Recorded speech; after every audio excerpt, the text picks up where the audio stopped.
Welcome to day 39 of 40 Days of Strangers on the Way. Cannot believe that. It's almost day 40. And today's is actually not about a person, but about a bird. In my family, we love birds, especially my mom.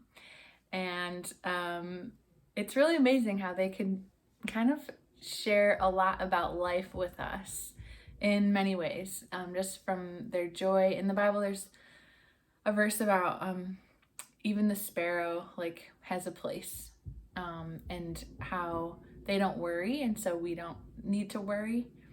There's just so many lessons. So today is day 39, a lesson from a bird in my garage. Broken wings and broken hearts. In a real sense, faith is total surrender to God. A quote by Martin Luther King Jr. I became fascinated with birds one spring season. It may have been the added stillness of being at home during the global pandemic, but they seemed to be tweeting louder than usual. I found myself stopping to watch them as they flew so happily from tree to tree. I was in awe of their uniqueness, their variety of kinds and colors. I even came to learn which bird makes which sound. Thanks, Mom. After cutting up some watermelon and cucumber, chopping some mint, and squeezing some lemon into a delicious salad for a family get-together, I popped on the lid, grabbed my keys, and headed out the door. With the large bowl in one hand and my purse in the other, I slowly pushed open the basement door that led to my apartment's underground garage. Something on the ground caught my eye right away. A little bird was rolling around in circles. My eyes did a double take, and I realized that the bird was missing a leg or a wing and it couldn't fly.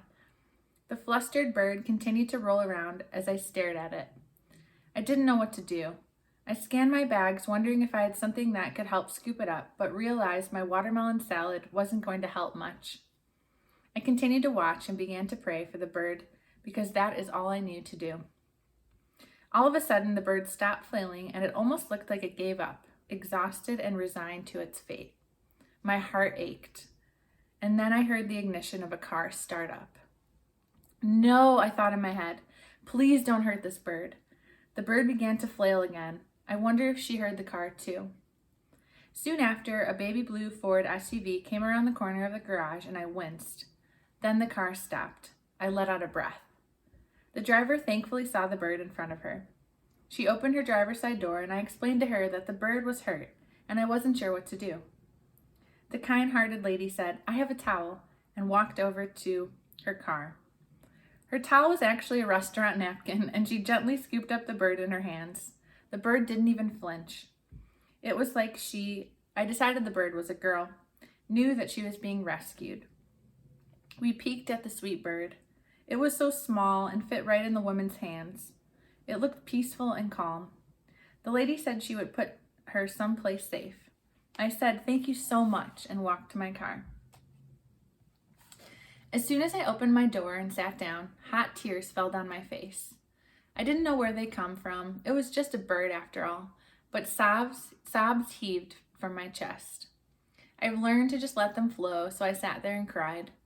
I felt such relief that the bird was okay, and so grateful for that woman who saved the day. As I wiped away tears from my eyes a few minutes later, I realized that this hit much deeper than the surface level. The story was much bigger than an injured bird in a garage. I realized I saw myself in that bird. Her story was my story too. I realized I spent so much of my life fighting my own brokenness. I spent so much time flailing by myself, trying to figure things out on my own. I idolized independence and perfection. I hated myself for feeling weak. And like that bird, I found myself going around and around in circles, broken and utterly exhausted. I found myself in the exact same position as that bird.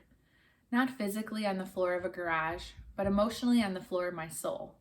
I needed rescue, but all week I had been trying to figure out how to rescue myself, instead of opening up myself to be rescued. And I was tired. But God is so gracious.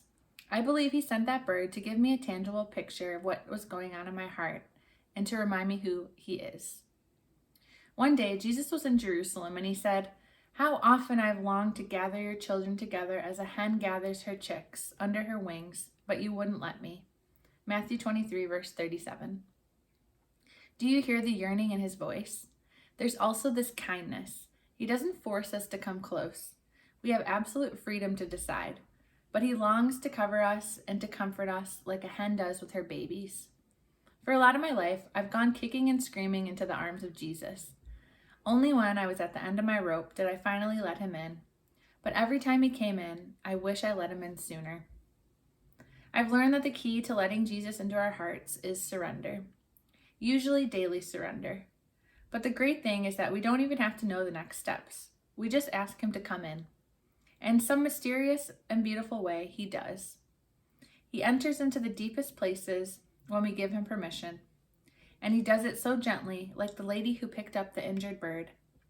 And it's there we realize that we don't have to fight anymore. Let's wonder. Is there a space in your life that is hurting? Are you exhausted trying to figure out life on your own? Do the worries seem to be circling like crows in the sky? You may not see him, but your rescuer is right next to you. You don't have to rescue yourself anymore. There's an easier way. Let's activate. Sometimes our physical posture can represent the posture of our heart. Before saying the next prayer, experiment by praying the following prayer on your knees or with your hands open and your palms facing up. And I invite you to pray this prayer with me as we yield. Jesus, I give up. I surrender, and here you could insert whatever you sense he's inviting you to surrender. Control, fear, self-effort, pain, grief, anger, longing, desire, whatever that is. Jesus, I surrender. I don't know how to move or what to think or where to go or what to do, but I ask that you come in and rescue me. Like that little bird, scoop me into your hands and fill me with your peace, and I will watch to see what you will do. Amen.